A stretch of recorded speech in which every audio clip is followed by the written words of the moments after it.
Casual sex is supposed to be casual. No pressure, no expectations, just fun, right? Then why do so many people walk away feeling more confused, anxious, or surprisingly attached?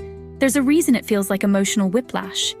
Your brain, your past, and your culture are all playing a part, and it's way deeper than you think.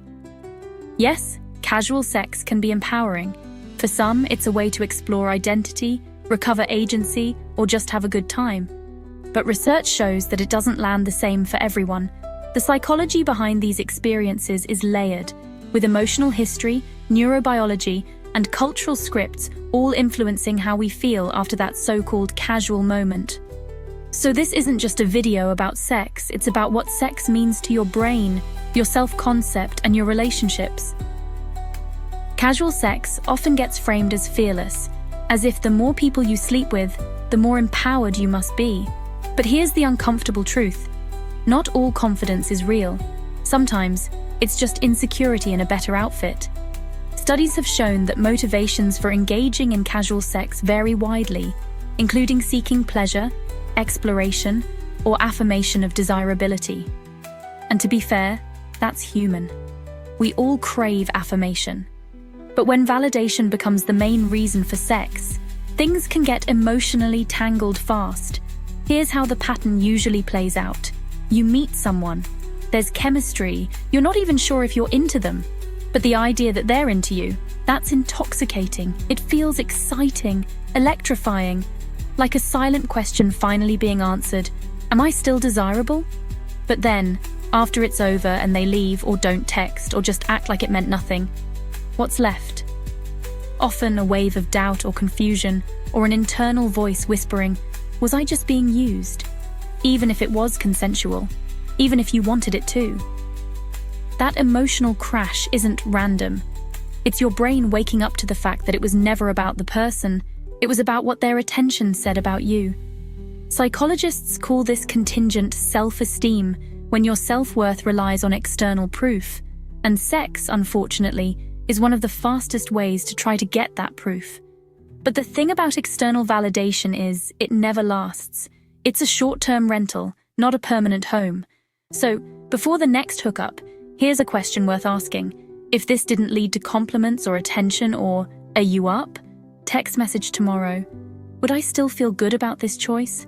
Not to guilt yourself, but to clarify your motives. Because casual sex can be a celebration, but if you're hoping it'll fix something inside you, it usually won't. Here's something most people don't realize. Your attachment style is known to influence long-term relationships, and it may also affect behaviors in casual encounters, though research in this area is ongoing. Think about it. Attachment theory, originally developed to explain how infants bond with caregivers, has since been mapped onto nearly every kind of adult connection, including casual ones. Because at the core of attachment isn't just love, it's safety. And when you're physically close to someone, even for a night, your emotional wiring kicks in, whether you want it to or not. If you have an anxious attachment style, you probably crave closeness. You might go into a hookup hoping it's just for fun, but deep down, there's a desire for connection, maybe even a secret hope they'll text you after, want to hang out again, or suddenly realize you're the one. So when that doesn't happen, when the communication drops off or turns cold, it's not just disappointing, it can feel like emotional abandonment. And on the flip side, if you have an avoidant attachment style, your default might be to detach quickly after sex. You might find yourself pulling away the moment things get emotionally intimate, even if the physical part was great. Why? Because closeness can feel threatening. So you ghost, or you get ghosted. Not because either person is bad, but because their nervous systems are playing out scripts that were written long before the hookup ever happened. Securely attached people tend to have the most consistent experience with casual sex, not because they're emotionless robots, but because they can enjoy the moment without attaching unrealistic expectations to it, and without fearfully pushing it away.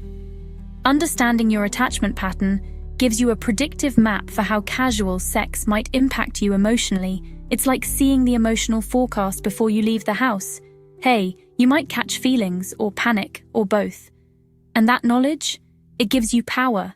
You can set boundaries, manage expectations, and stop blaming yourself for what's actually just a predictable nervous system response. So next time you're considering something casual, ask, am I genuinely okay with this being temporary? Or am I secretly hoping it turns into more? Because casual sex isn't casual if your attachment system thinks it's a declaration of love. Let's get one thing out of the way. Even when sex is consensual, safe, and wanted, it can still feel off afterward. Not because anything went wrong that night, but because something unresolved before that night just got stirred up. This is especially true for people with a history of trauma, sexual or otherwise. In her book, The Body Keeps the Score, trauma expert Dr. Bessel van der Kolk explains that our bodies often store emotional memories long after our minds have forgotten or suppressed them. So when you engage in sex, especially with a new partner, your nervous system might perceive it as a familiar threat. Even if your brain is like, this is fine, your body could be saying, we've been here before, and it wasn't safe. And the response isn't always dramatic. Sometimes it's subtle, a wave of numbness, difficulty making eye contact afterward, or feeling like you've suddenly left your body. Other times it hits hours later, this strange mix of guilt, sadness, or panic that seems to come out of nowhere. That's not just regret. That's your nervous system trying to protect you using outdated information from a time when you didn't have as much power or choice. In some cases, casual sex can become a trauma reenactment, a way of unconsciously reliving old dynamics in an attempt to rewrite the ending.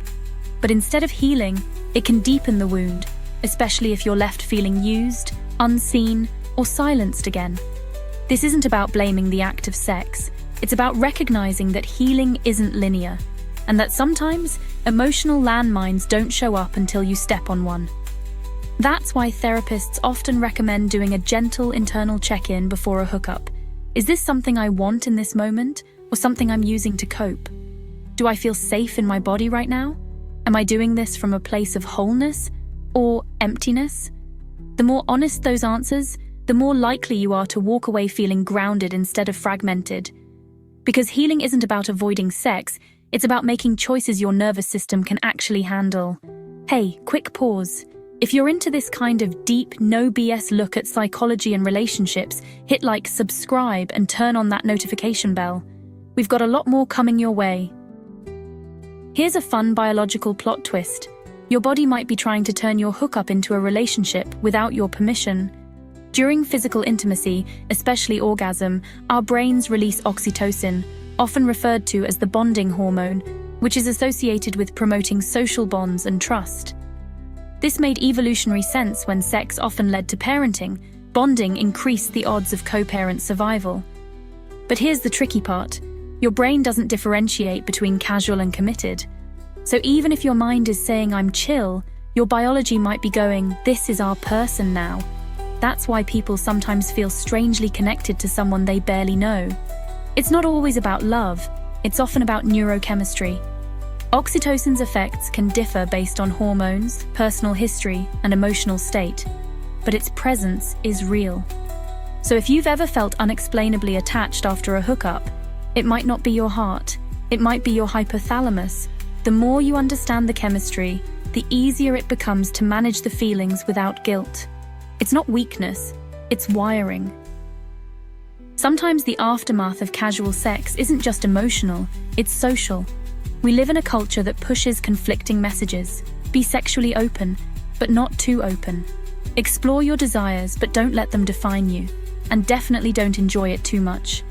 This double bind especially affects women, LGBTQ+ individuals, and anyone whose desires have been historically policed.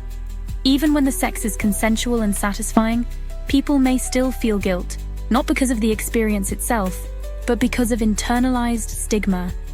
Research suggests that some post-hookup regret is tied more to cultural messaging than personal conviction. If you've ever thought, did I really want that? Followed by, what does that say about me? You've probably encountered this loop. Recognizing the cultural layer doesn't erase feelings, but it helps you ask the right questions. Do I regret the experience? Or do I regret how I believe others would judge me for it? Understanding the script you've inherited gives you a chance to rewrite it. So what's the difference between a hookup that feels empowering and one that leaves you hollow? The answer, more often than not, is intentionality. People who feel positively about casual sex usually had clear reasons for engaging in it, whether for pleasure, connection, curiosity, or confidence. Those who walk away confused or hurt often didn't check in with themselves first, or felt unsure going in. Think of emotional alignment like an internal compass. If you're not clear on where you're going, it's easy to get lost. Before you say yes, ask yourself, am I looking for comfort or distraction? Will I feel respected? Do I genuinely want this for me or to prove something to someone else? When casual sex is rooted in self-awareness, it has the potential to be liberating. When it's not, it can feel like emotional roulette. Here's something most people don't talk about. Casual sex doesn't have to mean careless sex. Sex therapists and educators often promote a concept based on intentionality, consent, and emotional safety, sometimes referred to as mindful sex or conscious casual sex. This includes transparent communication about what you're expecting and what you're not. Aftercare, even for one-night stands. Yes, are you good? Text counts. Emotional honesty, including how you tend to react afterward. In a 2022 study on sexual well-being, participants who engaged in this type of intentional interaction reported greater satisfaction and less regret, even in non-romantic settings. The point isn't to overthink, it's to be in tune. Even temporary experiences deserve respect and clarity. When we treat others and ourselves with that baseline care, everything changes. So, what does all of this tell us? Casual sex isn't black and white. It's not inherently empowering or harmful. It's complex because we're complex. Our motivations, emotional histories, social scripts, and biology all influence how we show up and how we feel after. Which means one person's liberation might be another's emotional trigger, but there's power in knowing your patterns. When you understand your attachment style, your emotional needs, your cultural conditioning, you don't just survive these experiences, you shape them. So next time you're in a situation that feels casual on the outside, take a second to ask, does this align with what I need right now? Because even short-term encounters deserve long-term clarity.